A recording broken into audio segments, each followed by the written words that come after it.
Alright, so I'm back with another video, and today I wanted to talk about some stuff I do that helps me personally when I day trade. And these are kind of a wide range of things I do, but let's get right into it.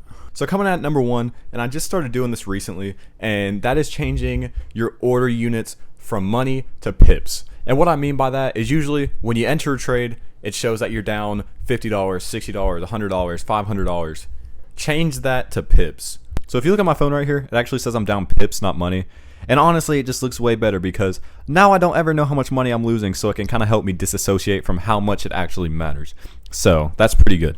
Because in this market, you want to try to disassociate yourself as much as you can from money. And one of the best ways to do that is to not even look at how much money you're losing or making. So nowadays, when I enter a trade, it'll say I'm up 5 pips, I'm up 20 pips, that's my take profit up there, 50 pips. And let's say I'm trading 250,000 units when I'm trading, and I'm down 4 pips. It'll say I'm down 4 pips instead of saying I'm being down $100. Right now I'm down 8 pips on my trade, and if we want to look at how much that is, that's $138. So I'd much rather see negative 8 pips than minus $138 any time of the day.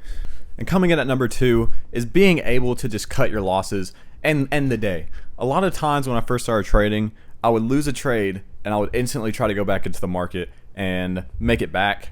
Terrible idea, because that's when revenge trading comes into play, and that is one of the worst things that you could ever do. But revenge trading is a really bad thing to start getting into, and it becomes a habit. It's not something that you can lose once you start doing it, because a lot of new traders, they'll come into this market, they'll think they can make a quick buck, they win a couple trades and they start going on that losing streak. It's inevitable. Everybody does that. They always end up going on a losing streak, and it mostly just depends on how much you can handle it.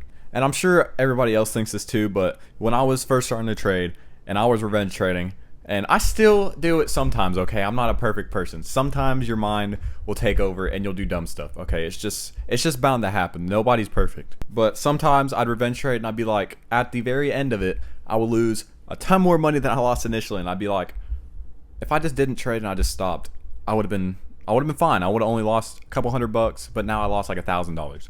And it's just a terrible feeling to have, because there's so much that you can do to prevent yourself from losing all your capital.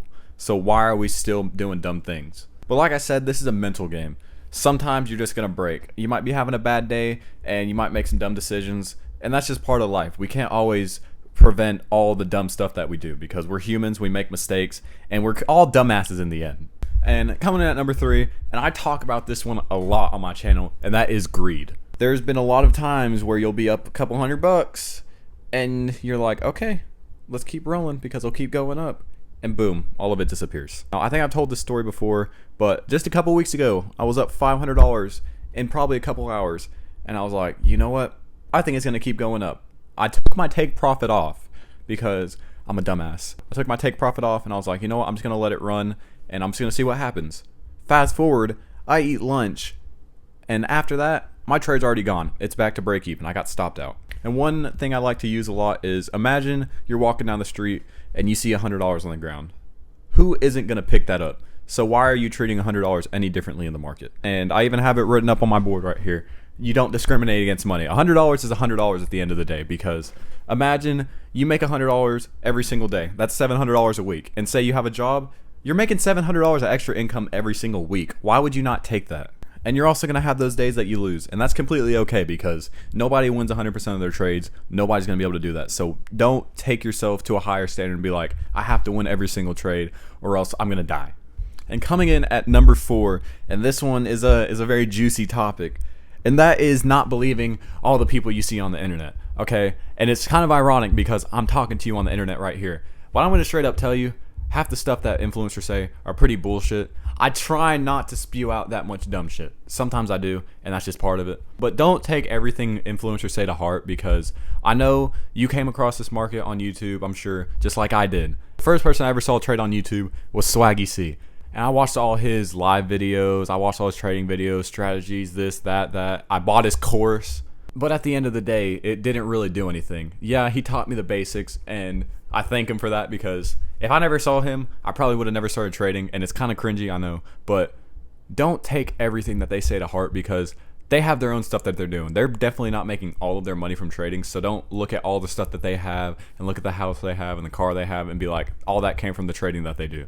They have other stuff. They're probably investing in real estate. They have their own 401k. They have a portfolio opened up. They're doing a ton of different things other than trading. So don't take their income at face value, because there's a lot more going on behind the scenes than you know. And that ties into your YouTube page. Okay, if you want to watch an influencer and you really, really want to and you think it's helping you, watch them, okay? But don't watch a million trading influencers, because they're going to be telling you a ton of different stuff compared to what everybody else is saying, and it's just going to throw you off your game. I love seeing people's YouTube recommended page, because half the time it's just filled up with a ton of bullshit creators that make trading videos who don't really know how to trade in general, which is kind of funny. If you're going to watch an influencer, stick to like 1 to 3 people, because when you have all this knowledge, you might think it's good to learn as much as you can, as much as possible, but when it comes to trading, you don't need to be learning every single strategy that someone does, because then you're going to be looking for a million different confluences in the market and you're going to fuck yourself over. Stick to a couple people that you watch that all kind of have similar strategies and roll with it. Don't go out here trying to find a ton of knowledge, because at the end of the day, it all comes down to how you trade. It doesn't matter how everybody else trades, because if you can't execute, their strategy doesn't mean shit to you. And coming in at number 5 is the biggest one of them all, and that is, don't think that you can learn how to trade just by learning. You have to actually go into the market and practice it. And I know that sounds pretty obvious, like, oh yeah, of course you're supposed to go in the market and practice, but no, I mean like actually get on a live account and practice it, even if it's with $100. A lot of people say, come on, you got to go paper trade for 5 years to learn how to trade, or you got to finish my course and follow this exact strategy to make a ton of money. No, you need to open up an account with your real money, and obviously I don't mean put your mortgage on the line and trade with it. I mean, get a small amount of money that you're okay with losing, just put to the side that you used from work. Say you got a couple extra dollars from work, put that to the side and be like, okay, I'll put that in a trading account and I'll actually trade with that money. Because I don't care what anybody says, trading on a paper account does not give you the same feelings or the same experience as it would be on a live account. And I traded on a demo account for about a week, and then I was like, bump this isn't helping me. I'm going on a live account so I can actually know what it feels like. And now, here I am. I'm definitely a lot better trader than I was before. I'll say that. I still have those losing days, don't get me wrong, but those wins are a lot better.